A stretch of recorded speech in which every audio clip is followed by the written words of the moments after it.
Hello. Welcome to day 22 22. Chat with Chris and Pat. All right. Yesterday, we put a pin in a topic, and because I want to be someone of my word, I said we would do it tomorrow, which is today. So, the topic yesterday that we put a pin in was... It was how we met. Yeah. Yeah, our story. It's our story, how we met, and like why we were at the courthouse for our wedding.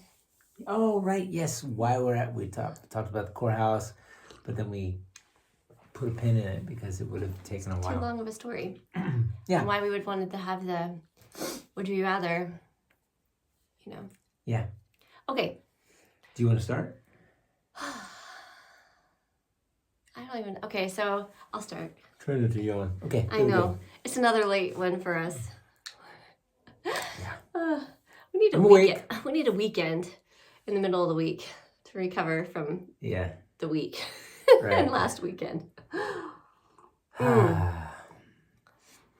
Anyway, so our story, well, it all began with with a failed trip to Norway, right? Wow, that's really going back. Am I right? You're right. Or were you supposed to go to Norway? No, you're right. Okay. You want to start there? Okay. Wow. Gosh. Yeah. You're really digging it out. Look at you, and you remembered. So, my family was military, and my parents were both active duty, and they were supposed to be assigned to Norway from Colorado, and then that assignment was canceled, and so we had to wait another year before orders came in, and they were stationed to Alabama instead. Needless to say, I was not excited about that. I'd never lived in the South, and I'd never wanted to live in the South. No bad, I mean my bad South, but it just was never my thing that I wanted to do. No offense intended. No offense intended. But it grew on me. I'm not gonna lie, it grew on me, and it turned out to be where we met. Yeah. And when we moved there, there's two questions people ask when you move to the South. At least back in my day, there were two questions that you asked. In Alabama. Alabama, where I was in central Alabama. And they probably do the same thing in Georgia. Okay, but we're not talking about Georgia. No, we are not. Anyway, okay. Moving on. There's two questions that they ask. That is, what's your name? And then the question next is, what church you go to? And my parents, we were basically like holiday attenders to a Methodist church because that's what my mom grew up as, was Methodist. And so we would go to holidays at a Methodist church. But when we moved to Alabama, we decided to go, apparently my mom and dad wanted to go to church all the time. And so we just came along. And so that's how I got involved in the church, Methodist church at the time. And that's why I was in a Methodist youth group when Mr. Tall, Dark, and Handsome showed up. Wow. Nice compliment. And it was 90s. Grunge, was still kind of a thing. And I just had a thing for long-haired hippie guys. Yeah. Oh my gosh, he came in with this goatee. I had hair to about down long, here. Curly hair. If I pulled it, it got down to here because it was curly. So sexy. I'm just saying. Earrings, 2 earrings in one ear. And it was like looking the bad boy part, but had a heart of gold. And so that's kind of what it was. And I was about to be a senior in high school, and he had just graduated college. So there was a bit of an age gap that nobody really appreciated at that time. But we did not start dating until after he had no longer been part of the youth group that he came with, because he was I jumped ahead. You tell that part. You were part of a youth group thing. Yeah, so I was really involved in the college ministry called the Wesley Foundation, which is backed by Methodism. Mm-hmm. And I was interested in going into the ministry, and my mentor, spiritual director, said, "Hey, I know you wanted to go into the mission field and go to Panama, but why don't you try Youth Caravan? It's a youth ministry avenue that you can try and see if maybe that's more up your alley." So I'm like, "Oh, okay, all right, yeah, I'll give that a try then." So had it not been for him, I would not have met her. More Right? than likely. So I I don't love know. those little things that pull Yeah. us together, right? The little strings Yeah. that come together to make the whole tapestry. But one thing that he knew about me and one of the other guys in the team, in the youth ministry team, They're good looking guys. were, and we are flirtatious, whether it be not intentional or intentional. So he's like, "Pat, I need you and John to not flirt. Do not flirt. Do not flirt. Do not even think about flirting." And Everybody you meet is basically off limits, is what he was saying. yes. So I was doing pretty good. This, I think You were doing pretty good? I was doing pretty darn good. So that means that you were flirting before me? No, I was not. I was just being humble. So, anyways, Diversion, quick.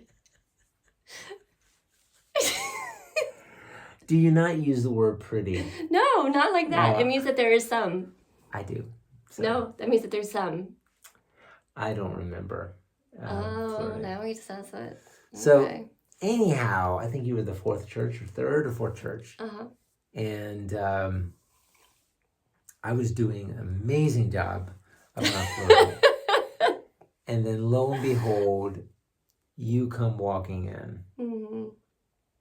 And she took, I just could not stop looking at her. And I tried not to as well. So, it was just, she was just so cute. She came bebopping in, tall, thin, brunette. The three things that I knew I would be You were attracted. that shallow, huh? You just. I did three things. Three things I knew I'd be attracted to. Uh-huh. Yeah. It was just my looks then, huh? Just a pretty face. Yeah, it was helpful.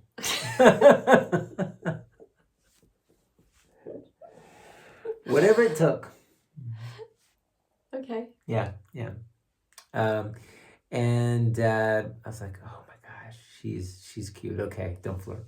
Okay, just keep doing your thing." And you can probably. I want you to fill this in because you're kind of digging yourself a hole. So I'm interested to see how you get out of this one. What am I digging? That you only like me for my looks, man. Well, I mean, once I got to know you. That's where you're supposed to go next. Yes, exactly. Now, I don't know if we want to talk about all the little details. Probably not, but I mean. But we had gotten along really well.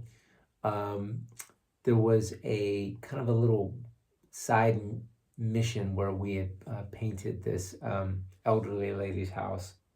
It was Alabama in friggin' July. It was in July and it was hot. Fucking hot. Yeah. Oh my God. I don't think I've been so hot in my whole. It was on the roof. Yeah. It was hot. I was sweaty. I was nasty. And he still thought I was looking kind of cute. I don't know how that happened. I look like a lobster. That didn't sway me. Man, we were used to sweating on youth carrying. I believe it. And I was painting, and I looked up, and you were on the roof doing something to the shingles, weren't you? No, I was doing work on the roof. Oh no, yeah. You were like on the roof, and you were painting the I don't know, whatever it is. Whatever that thing was. Trim. And I looked up, and I noticed you were looking at me, and then you smiled, and I'm like, oh man, I'm in trouble. And then we both kind of like gravitated towards the same area where we were cleaning brushes, and we kind of got into a water fight. Oh, that's right. Oh my God, I forgot that. Yeah, we got into a water fight cleaning our brushes, our paint brushes. And I was like, I knew I was even more trouble. And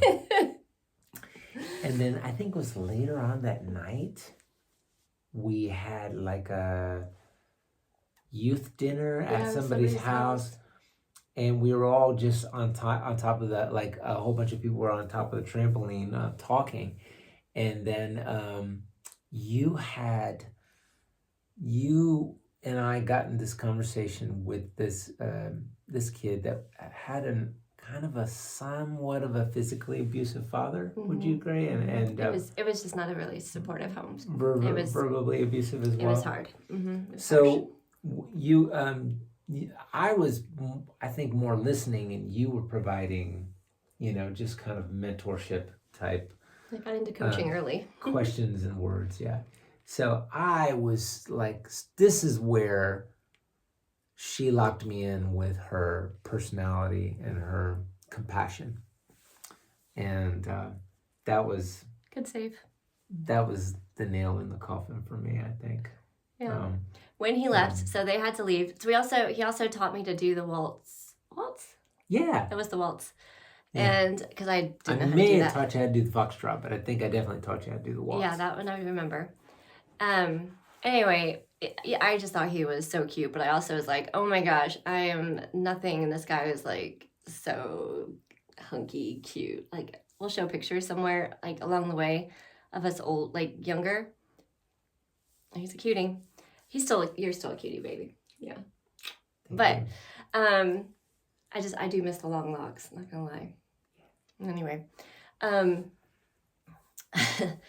But when he left, he wrote me this letter saying that he would like to keep in touch and that I reminded him of the Beatitudes of Jesus. I thought that was so sweet. At the time, I'd never heard anybody, like, I didn't even know what the Beatitudes were because I was like, I just went to church because it's like what everybody else was doing. And it was him that inspired me to begin like actually studying the scriptures for myself because I didn't know what the Beatitudes were. And then I'm like, oh my gosh, that's really amazing. And I can't tell you what they are right now because I haven't studied them in a really long time. Blessed are the Greek. Blessed are the cheesemakers.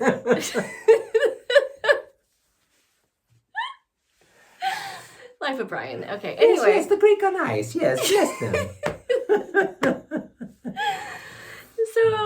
So anyway, so that just started a really long, beautiful road of us getting to know each other. And we, after he was done with the youth caravan, not before that, just so everybody knows, it was after he stopped that ministry program that we circled back to getting in contact more.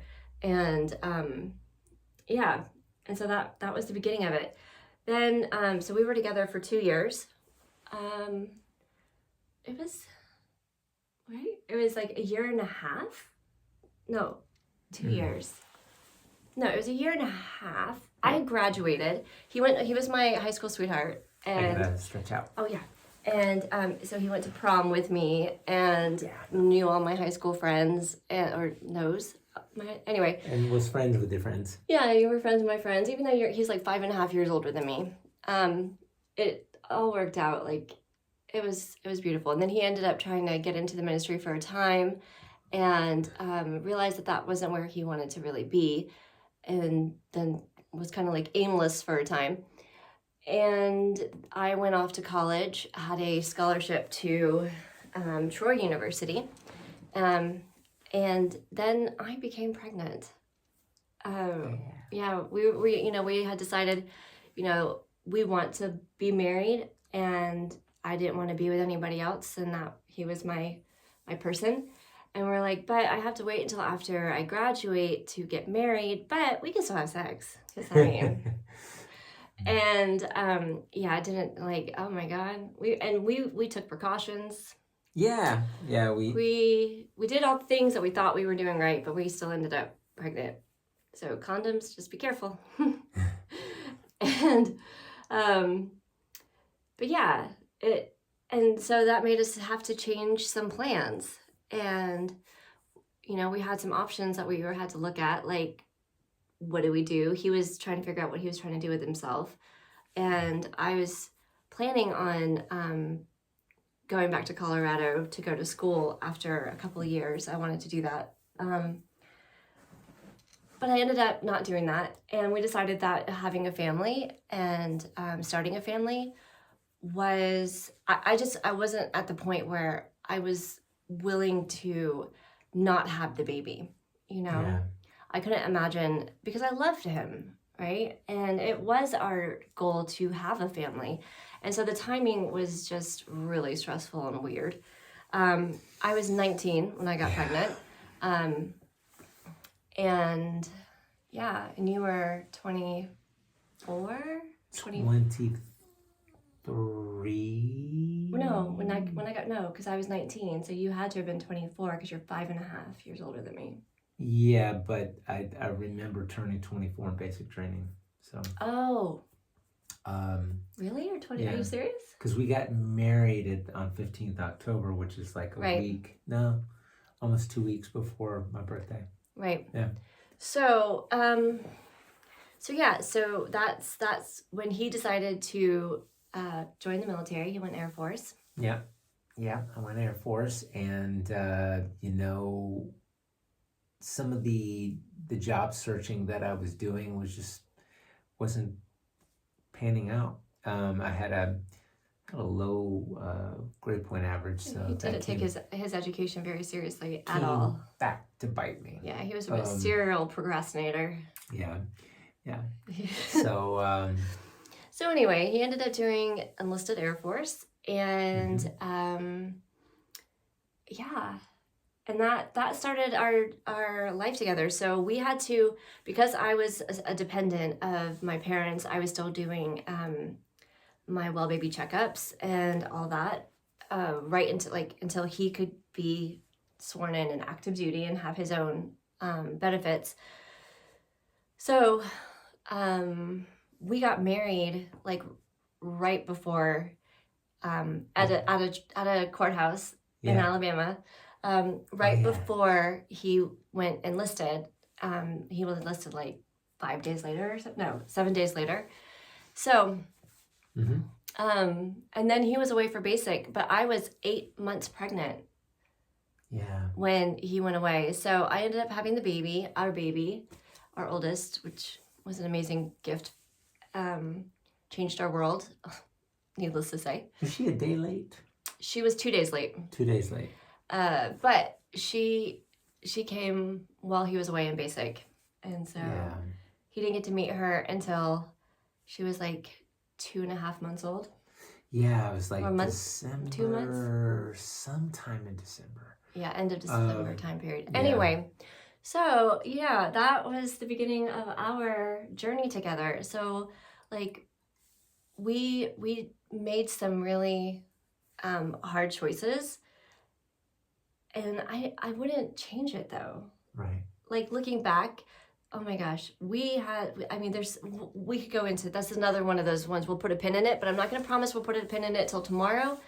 We'll just put a pin in it, and like later on down the road, we'll just begin to discuss some more of the like struggles that we had. Yeah. But you can imagine 19 and 24. Ugh. Yep. Trying to figure out who the hell we were, how to raise a baby. But I was committed to doing everything the best that I could. I read all the books. I tried all the things that I was supposed to do. And we made a life. Yeah, we did. And I mean, it was, a lot of people were like, oh, good luck. I know a lot of people didn't think we would make it. Yeah. But 27 years later, here we are. And not that I would encourage people to have babies at 19. I wouldn't recommend that. It's really hard. But on the plus side, we're going to be really young empty nesters. Yeah, that's true. So, I mean, that's a plus. And we have our vitality, and working on our vitality with our way of living now. And get to enjoy that time and rediscover who we are at this point, because we've changed so much. And again, we'll go into later, so much has changed. Yeah, a lot has changed. Yeah. But it's always sweet to reminisce on how we felt about each other. When I saw him, he talked about how he felt when he saw me.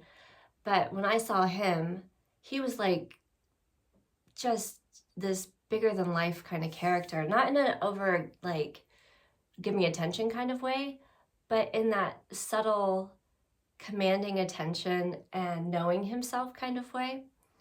And he was passionate about what he was talking about, which made me want to be like, oh, I want to know more about what you're talking about. And it was really intriguing. And he also had like the smile that he gets. He just always was really kind to people. And anyway, we'll have to show some pictures later. And super cute. Yeah. Yeah. So that's our story. I mean, kind of a rushed one, but you can see if you're struggling, if you feel like maybe your marriage is doomed to fail because you started too young or you have too many obstacles, please know that there are ways around that. Yeah. They may not be easy, and they may not be a path that is conventional even. Who knows? I mean, who knows what path you'll want, but if both people, or at least if just one person is willing to work on it in the beginning and then sets the tone and holds the vibration of love, then I do believe that things can change, because it did for us, because there were definitely times where we didn't know if we were going to make it. Yeah. Right. But we committed. That was the other thing. We both came from divorced backgrounds. And so when we talked about what we were going to do, I said, I don't plan on getting married again. So what we do now, that's what I plan on doing. Yeah. Because we didn't want that. We didn't want that in our lives. And he came from it. Yeah. Exactly. Yeah. His mom was divorced twice. Yeah. Both very determined. So there's something to be said for like determination in those two. Yeah. Yeah. Like, even if one of us has to sleep on the couch or in the car, we're gonna have to figure out a way to make this work. And there were times.